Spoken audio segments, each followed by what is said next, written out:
It's been quite some time that we've been talking. I think, Yeah, I think the first paperwork we filed was back in February, but we were talking for a couple of months before that even. yeah.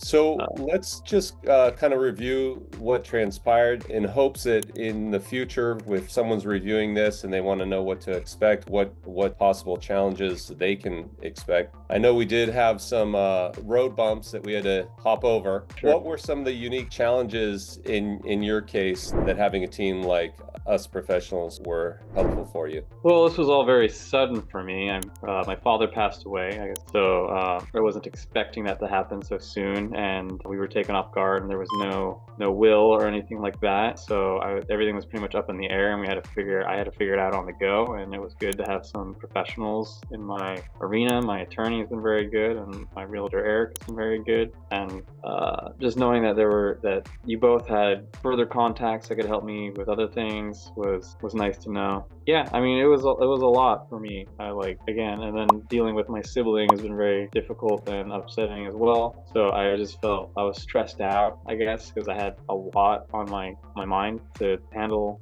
My father had something like 2 dozen vehicles and 2 properties, and mentally unfit my sibling, his daughter, left behind. So that was a lot for me to deal with, and yeah, it was just good to have some support. Yeah, and helping her make her way to her next location was one of the challenges we faced. Right. Yeah, getting her out, convincing her that it was going to be fair in the end because legally we have to split everything 50-50, but every bit of the way she was selling things. She sold a lot of stuff that none of that money went to the estate, which legally it's supposed to, threatening violence to me and other people involved.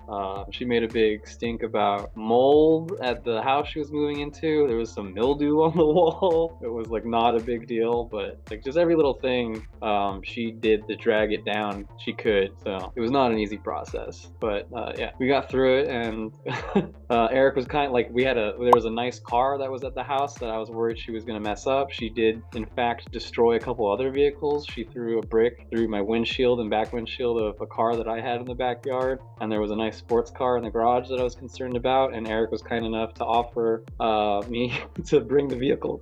Erik was kind enough to offer his driveway for me. I don't know if I'm throwing you out there. I don't want other No, people. driveway, whatever we can do to make things work out, and less bricks through the windshield is ultimately a better result in the end. So it was a kind offer. It was a bit out of the way, and I was a little nervous because the vehicle wasn't yet insured and everything. So I didn't end up taking that option, but it was nice. I was contemplating it every day for about 2 months. I was like, oh, should I bring the car over to Erik's house or just leave it where it's at? So it was nice to know that I had that kind of support and that there was little room and some things that I could do that I wouldn't have been able to otherwise do. Yeah, for sure, and happy to support you. I'm glad we could do at least offer that as an option. I know that when we first got together, you wanted to get some off-market cash offers. We did bring you a couple. Ultimately, that wasn't what you were looking for, and then we put it on the open market. And prior to putting it on the open market, I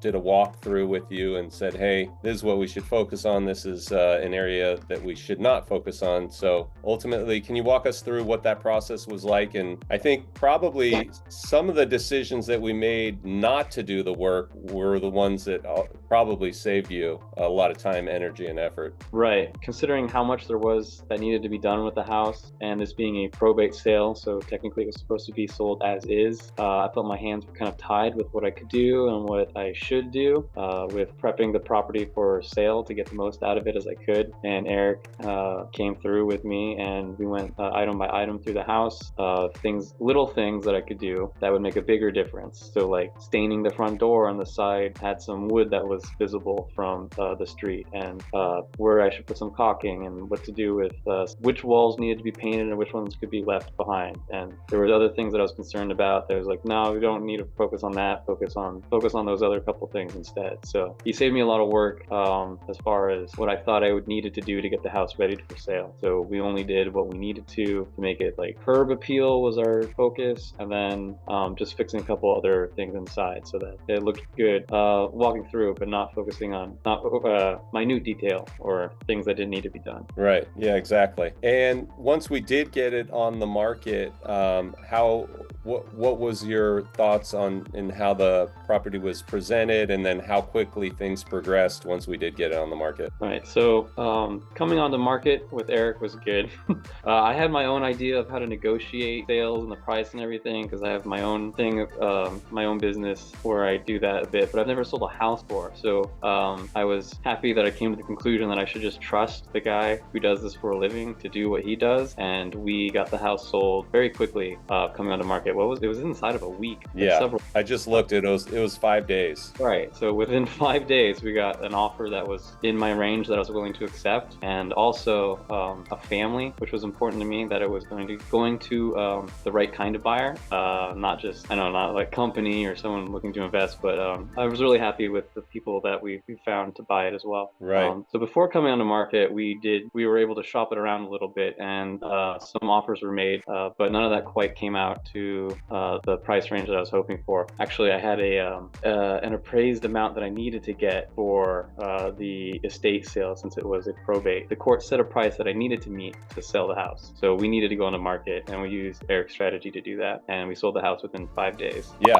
for $35,000 above the appraised value. Right, right. So not only above the appraised value, but within the price range that I wanted. So it was $35,000 above the appraised value. And we didn't even get any repair requests or any seller credit towards repair requests, which was pretty phenomenal. That was miraculous. Honestly, I didn't expect that we would find a buyer who would take it pretty much as is. There's even a trailer, to be fully honest. There's a trailer with a flat tire in the back, and the guy was even cool with me just leaving that there. The purchaser of the house was very, very awesome.